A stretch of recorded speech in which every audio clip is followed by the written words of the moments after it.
Eh bien salut tout le monde, c'est Mister Big Mac, bienvenue dans cette nouvelle vidéo. J'espère que vous allez bien, j'espère que vous êtes bien installés pour regarder cette vidéo. Aujourd'hui les gars, je suis ultra content de faire cette vidéo, vous allez comprendre pourquoi. Je suis très heureux de faire cette vidéo, très heureux de vous montrer ce qu'il va y avoir dans cette vidéo. Pour ceux qui me suivent depuis longtemps, depuis le début, et pour ceux qui me suivent sur Instagram, vous savez que je fais de la photo. On va pas passer par quatre chemins, aujourd'hui les gars ça sera une vidéo sur la photo. Je vais vous présenter mon nouveau matériel. Pourquoi j'ai changé de matériel? Pourquoi je suis content d'avoir trouvé ce boîtier photo? Parce que j'ai uniquement changé de boîtier, j'ai pas changé tout mon matos. On se retrouve tout de suite. Je vais commencer par vous présenter mon ancien boîtier. C'est un Canon Reflex 1200D. C'est de l'entrée de gamme. J'ai commencé la photo sérieusement avec ce boîtier là. Il m'a bien servi, je l'ai rentabilisé comme il faut, je lui en ai mis plein la gueule. Franchement, il a fait le taf. Je sais pas quoi dire d'autre sur ce boîtier, franchement, à part que j'avais besoin de changer et il était temps de changer. Donc pour ceux qui s'intéressent vraiment à la photo, je vais rentrer un petit peu dans les détails. Pour les autres, veuillez m'excuser. Ce boîtier, je l'ai eu à la base en cadeau d'anniversaire. Magnifique cadeau quand même parce que grâce à ça, j'ai pu avancer dans la photo. J'ai pu faire énormément de photos, des photos dont je suis ultra fier. Ce boîtier quand même restera gravé à jamais dans mon cœur. Oh c'est beau, c'est beau. Oh là là, ça va être belle cette vidéo, elle va être belle. Oh c'est beau. C'est un boîtier, donc comme je l'ai dit, entrée de gamme. Ce n'est pas un plein format. Plein format, c'est-à-dire que si tu mets un 50 mm dessus, tu auras la vraie valeur, donc 50 mm, alors que sur ce boîtier là, de type APS-C, un 50 mm ça fera pas 50 mm, ça fera un peu plus, tu vois. Et avant de passer à mon nouveau boîtier, je vais vous montrer les quelques optiques que j'utilise pour faire des photos. La première optique que j'ai utilisée pour faire des photos, c'est cette optique là, un 18-55, j'ai envie de dire c'est l'optique de base quand tu achètes un réflexe entrée de gamme et que tu l'achètes en kit. Donc 18 ça va te permettre d'avoir un assez grand angle et 35 ça va pas te faire un téléobjectif non plus, mais ça va te zoomer un petit peu dans l'image. La deuxième optique que j'ai utilisée pour faire de la photo, c'est cette optique là, un 50 mm de chez Canon qui ouvre à 1.8. C'est une bonne optique. Cette optique là c'est une focale fixe, c'est-à-dire que tu ne vas pas pouvoir zoomer ni dézoomer. C'est l'optique la moins chère de chez Canon. Cette optique là coûte environ 100 €. Donc si vous débutez dans la photo, que vous aimez les focales fixes pour avoir un meilleur rendu, un meilleur piqué sur votre image, je vous conseille cette optique là.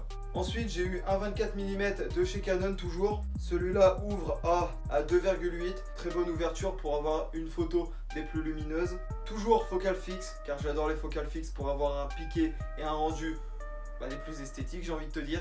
C'est discret, tu vois, c'est très petit, c'est un pancake. Ensuite les gars, pour finir, je me suis procuré cette optique, un 8 mm fisheye de chez Samyang. La particularité des optiques Samyang, en fait, c'est que tu vas venir pouvoir régler ton autofocus seulement en manuel et ton diaphragme, donc l'ouverture de ton objectif, seulement en manuel aussi. Bon, je pense que les gars, maintenant, il est l'heure de vous présenter mon nouveau boîtier. Un boîtier que je kiffe énormément. Ce boîtier, j'ai toujours voulu l'avoir. Tadam! Voilà, je suis passé sur un boîtier déjà bien plus consistant que l'autre. Tu vois, on va mettre les deux à côté, tu vas comprendre pourquoi je dis plus consistant. Voilà, les deux à côté. Bon là il n'y a pas d'optique, là il y a une optique, mais quand même, la taille de l'engin. Je suis passé sur un réflexe, toujours, un Canon EOS 7D. Alors ce n'est pas un plein format, parce que le petit 24 mm de chez Canon que vous voyez ici, il se monte pas sur un plein format, du coup, j'ai choisi de rester sur de la l'APS-C. Ce boîtier, j'ai toujours voulu l'avoir depuis que j'ai à peu près commencé la photo. Je vais pas dire dès que j'ai commencé, mais quelques années après avoir commencé la photo. Le CD m'a toujours attiré, je sais pas, j'adore la gueule qu'il a, il a quand même quelque chose de ouf, je sais pas. Le premier truc que j'ai remarqué en ayant acheté ce boîtier, déjà la taille, le poids, ça pèse bien plus lourd. Ce qui m'a choqué, c'est les boutons. Ici, t'as beaucoup plus de boutons. Ici, t'as un écran pour avoir tes réglages directement en haut. Comme ça, t'as pas besoin d'aller te faire chier sur l'écran qui est ici. Et si on regarde derrière, il y a beaucoup plus de boutons. Ici, tu as une petite molette qui te permet de faire défiler tes photos bien plus vite. Et alors les gars, un truc qui m'a vachement impressionné, c'est la qualité de photo. Parce que déjà avec le 1200D, je faisais déjà des belles photos, sans vouloir me vanter bien sûr. Mais alors avec celui-là, c'est incroyable. C'est totalement incroyable. Je vous passe quelques photos que j'ai réalisées avec celui-là. Vous allez comprendre tout de suite.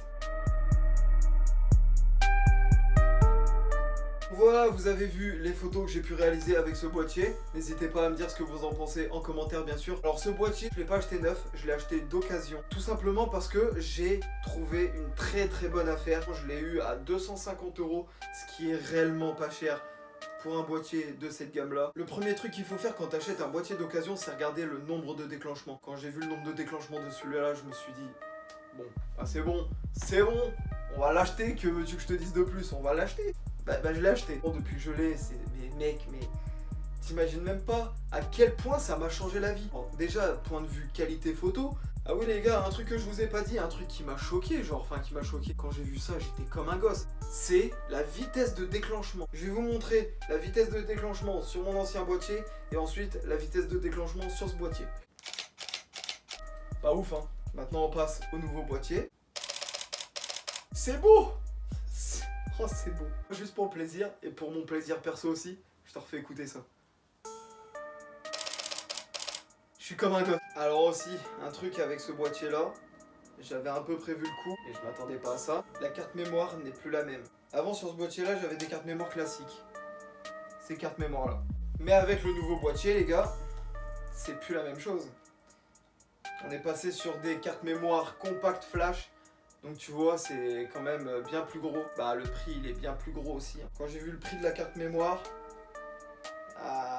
j'ai failli regretter de l'acheter mais non en fait. Les gars, c'était une petite vidéo pour vous montrer mon nouveau boîtier. Pour moi c'est vraiment quelque chose. On se retrouve très bientôt pour une nouvelle vidéo. Ah oui, n'hésite pas à t'abonner aussi, ça, tu vois, ça me fait plaisir. Salut mec.